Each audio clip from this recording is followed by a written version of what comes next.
Toi qui portes quelque chose de rare au fond de toi, as-tu déjà vécu ce moment étrange où, au cœur d'une prière sincère, quelque chose de lourd et d'étranger vient s'installer en toi?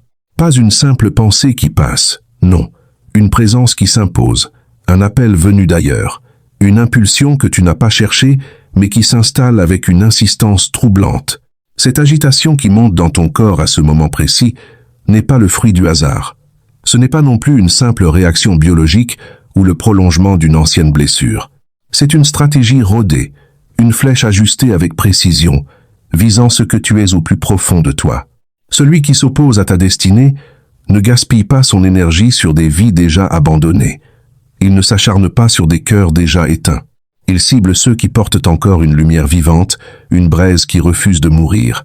Car s'il parvient à capturer ton attention, à détourner ta concentration, il peut étouffer ta voix et paralyser ce que tu es appelé à accomplir dans ce monde. Ce que tu traverses n'est pas une simple tentation passagère. C'est une offensive spirituelle soigneusement orchestrée pour démanteler, pierre par pierre, ce que Dieu est en train de construire en toi. Tu es destiné à briser des chaînes, à ouvrir des portes pour ceux qui sont emprisonnés. Pourtant, l'adversaire cherche à te recouvrir de nouvelles chaînes avant même que tu aies pu agir.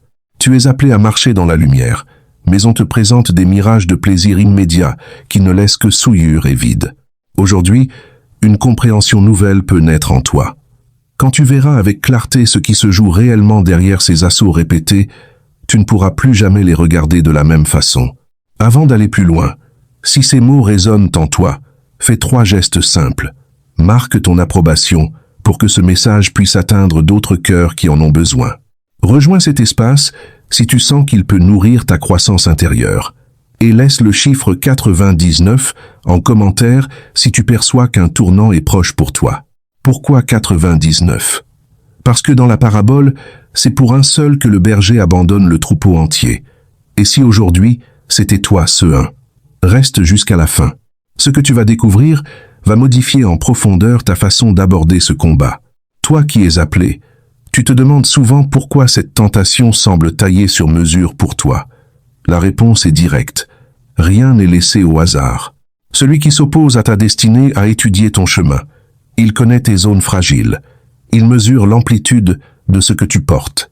Il sait que si tu te lèves pleinement dans ton autorité et dans ta vocation, des territoires entiers lui échapperont définitivement. Tu n'es pas venu pour te diluer dans la foule. Une puissance qui ne vient pas d'ici circule en toi. C'est pour cela que tu ressens les choses plus intensément. C'est pour cela que tes épreuves te semblent plus lourdes que celles des autres.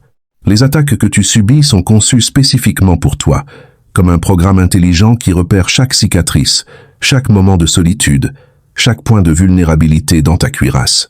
Ce n'est pas le signe que tu es faible, c'est le signe que tu deviens extrêmement redoutable lorsque tu es libre et pleinement aligné avec ta vocation. Ta pureté n'est pas qu'une question de morale, c'est une fréquence, une signature intérieure. Quand tu vibres dans la clarté, tu entends la voix de Dieu avec précision. Tu avances avec assurance. Tes paroles portent une puissance qui transforme l'atmosphère autour de toi. Mais dès qu'un péché s'installe dans l'ombre, ton signal se brouille. Le doute s'infiltre, l'élan se ralentit, et la condamnation finit par étouffer la conviction. Et le plus insidieux dans tout cela, c'est que l'attaque ne ressemble jamais à une déclaration de guerre. Elle arrive vêtue de douceur, déguisée en soulagement, présentée comme une échappatoire innocente. Mais son seul objectif est de sectionner le fil vivant qui te relie à la flamme que Dieu a déposée en toi. Ce n'est pas un simple combat contre la sensualité. Ce n'est pas une étape universelle partagée par tous. C'est un conflit ciblé. Le champ de bataille est ton esprit. Et si ces liens résistent avec autant de force, c'est parce qu'ils ont été forgés dans l'invisible bien avant de se manifester dans ta réalité visible. Mais aujourd'hui, ton regard commence à changer. Le mécanisme perd de son emprise sur toi. Prépare-toi maintenant. Ce qui vient est encore plus déterminant que la tentation elle-même. Tu vas comprendre ce qui déclenche ces vagues et pourquoi elles deviennent plus violentes précisément au moment où tu touches à une percée majeure. Reste vigilant. L'adversaire véritable va se dévoiler. Le désir physique en lui-même n'est pas ton ennemi. Il a été façonné par Dieu. Il a été placé en toi comme une force sacrée, une capacité destinée à l'amour véritable, à l'intimité bénie, à la création partagée. Là où il reste à sa juste place, il est beau, puissant et saint. Mais voici le point de rupture. Lorsque cette force est arrachée de son espace sacré et nourrie dans le secret, dans l'isolement, dans le mensonge, elle ne guérit plus, elle ronge. Le désir est une porte, et toute porte ouvre sur deux réalités. L'une te conduit à ta vocation, à la paix, à la présence vivante de Dieu. L'autre t'enferme dans des spirales de honte, de confusion et de blessures invisibles. L'adversaire n'a pas besoin de te détruire publiquement. Il lui suffit de souiller ton espace intime.